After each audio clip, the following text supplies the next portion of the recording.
Assalamualaikum warahmatullahi wabarakatuh. Kaifa halukum jami'a ayuhatullah. Bagaimana kabar kalian semuanya? Mudah-mudahan kita senantiasa diberikan sehat walafiat dan tidak ada yang kurang satu apapun sehingga kita bisa beraktivitas belajar mengikuti KBM walaupun dari rumah. Baiklah Bapak, dalam kesempatan kali ini memberikan pengantar pembahasan bahasa Arab. Walaupun dulu mungkin sudah diberikan oleh Ustadz Burhan, tapi Bapak akan mengingatkan supaya yang lupa menjadi ingat kembali. Kita punya moto di dalam belajar bahasa Arab, sesungguhnya kami menurunkan Al-Quran berbahasa Arab, agar kalian menjadi orang yang cerdas atau orang yang berakal. Al-Quran Surat Yusuf ayat 2. Mudah-mudahan ini bisa menjadi landasan dan motivasi untuk belajar bahasa Arab. Baiklah, para siswa sekalian, kita akan memulai dari karakteristik dan kedudukan bahasa Arab masa kini. Akan termotivasi jiwa kita untuk belajar bahasa Arab kalau tahu seperti apa bahasa Arab sekarang. Yang pertama, bahasa Arab itu sebagai bahasa agama Islam. Tentunya mencakup ibadah sholat. Dimanapun kita berada, lalu bahasa apapun yang kita gunakan, tetap kalau sholat wajib berbahasa Arab. Mulai dari takbiratul ihram sampai ke salam, tidak ada yang diikuti atau tidak ada yang dipakai bahasa lain. Yang kedua, mencakup Al-Quran dan hadis. Tentunya Al-Quran yang kita ketahui dari mulai surat Al-Fatihah sampai ke surat An-Nas, ini semuanya berbahasa Arab. Al-hadis pun sama, sehingga kalau tahu bahasa Arabnya, insya Allah kita bisa paham isi atau dalamnya. Berikutnya, mencakup pula ibadah haji dan umroh. Karena haji dan umroh itu ada di tataran Mekah dan Madinah, tentunya bahasa yang digunakan oleh mereka bahasa Arab. Kita sebagai pengunjung ke sana akan lebih hebat dan afdol kalau keseharian kita paham dan bisa menggunakan bahasa Arab.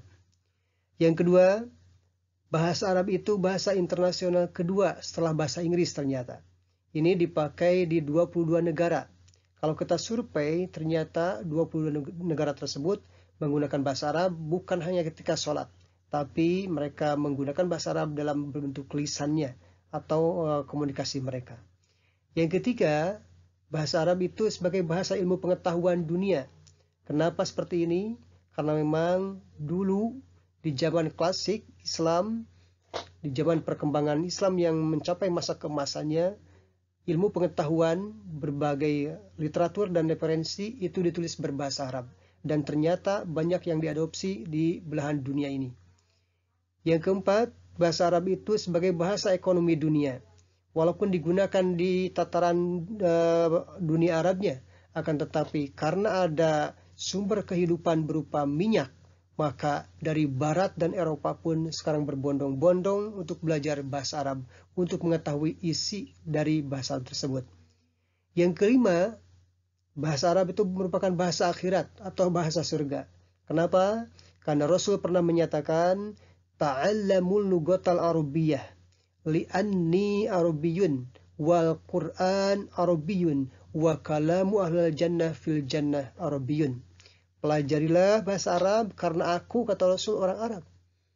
Ya, dan Al-Qur'an berbahasa Arab. Begitupun alat komunikasi penduduk surga nanti di dalam surga tentunya berbahasa Arab. 4 atau 5 macam ini tentunya akan menjadi motivasi kenapa kita harus belajar bahasa Arab. Dan tentunya kita pun harus mengetahui sasaran keterampilan apa saja yang akan didapatkan oleh kita selama belajar bahasa Arab. Yang pertama, kita akan mendapatkan keterampilan menyimak atau istima.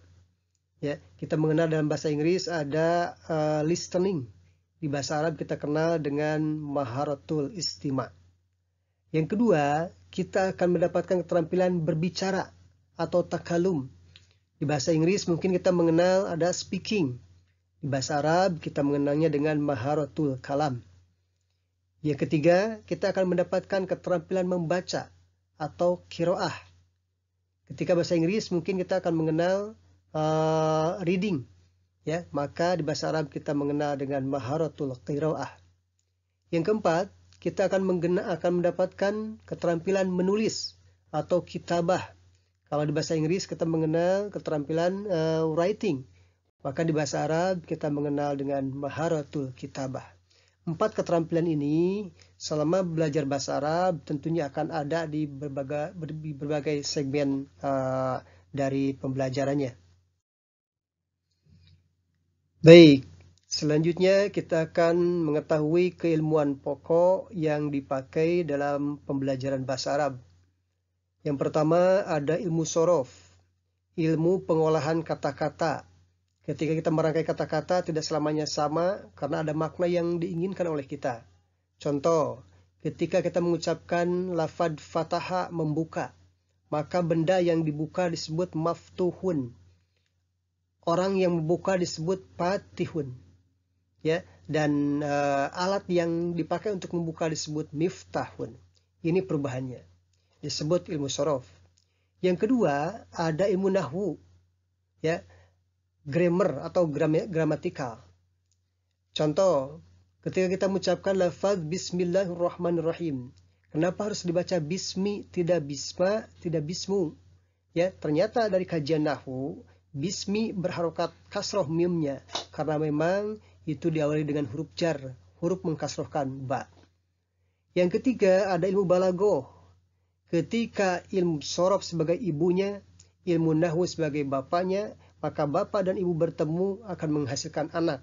Balagoh namanya. Hasil atau samroh balagoh ini merupakan yang dihasilkan dari kedua ilmu sorof dan nahwu tadi, sehingga memunculkan keindahan dalam sastra Arab. Tentunya ilmu balagoh ini mencakup 3 keilmuan. Ada ilmu bayan, ada ilmu ma'ani, ada ilmu badi. Dan insya Allah kita akan mempelajarinya ketika di pertemuan berikutnya. Baik, selanjutnya kita punya target dan sasaran ketika kita mempelajari bahasa Arab. Yang pertama, bisa mengucapkan dan mengungkapkan. Bukan hanya mengucapkan, tapi ketika kita ngobrol dengan orang lain bisa mengungkapkan isi hati kita. Yang kedua, lancar membaca literatur atau kitab, bahkan Al-Quran. Tentunya target di SMA umum seperti kita bukan hanya hal yang lain-lain. Bisa baca Quran pun lancar baca Quran itu sudah hebat. Yang ketiga, memahami literatur Arab. Bukan hanya membacanya, tapi kita pun paham apa yang kita baca. Tahu isi atau dalamnya seperti apa. Minimal tahu Al-Quran. Yang keempat, mampu menulis redaksi Arab atau imla. Ini lebih jauhnya nanti kita akan diberikan keterampilan, yakni keterampilan menulis indah berbahasa Arab, yakni kaligrafi. Yang kelima, mampu menerjemahkan. Target yang terhebat ini tentunya harus punya dasar keilmuan yang disebutkan tadi. Dan 6, 7, 8 bahkan selanjutnya insya Allah akan kita bahas. Untuk metode dalam pembelajaran dan referensinya, metode yang digunakan karena kita sekarang masih belajar dari rumah, tentunya belajarnya KBM daring atau online, yang mana aplikasi yang kita gunakan secara umum di sekolah itu aplikasi Edulogi, atau memungkinkan Google Meeting, bahkan Google Form juga kita gunakan. Yang kedua, untuk buku rujukan. Sebetulnya bahasa Arab kalau kita masuk ke perpustakaan ada rujukan utama, yakni yang buku warna hijau, itu terbitan Ramawidya, dan bisa pula kita menggunakan ilmu nahwunya berwarna kuning, bahkan yang ilmu sorofnya berwarna hijau kembali. 5 menit sebelum belajar kita diwajibkan dan akan dibimbing membaca Al-Quran. Kenapa? Karena bahasa Arab merupakan ada pada Al-Quran. Insya Allah dengan bimbingan ini kita akan tambah mahir dalam membaca Al-Quran. Alhamdulillahirrahmanirrahim. Demikian yang Bapak sampaikan sebagai pengantar pelajaran bahasa Arab pada minggu ini. Sebetulnya yang disampaikan tadi sudah kita dapatkan dari Pak Burhan, akan tetapi dalam kesempatan kali ini Bapak mengingatkan supaya yang lupa menjadi ingat kembali, sehingga termotivasi untuk semangat kembali belajar bahasa Arab. Demikian, mudah-mudahan ada manfaatnya. Mohon maaf atas segala kekurangan. Assalamualaikum warahmatullahi wabarakatuh.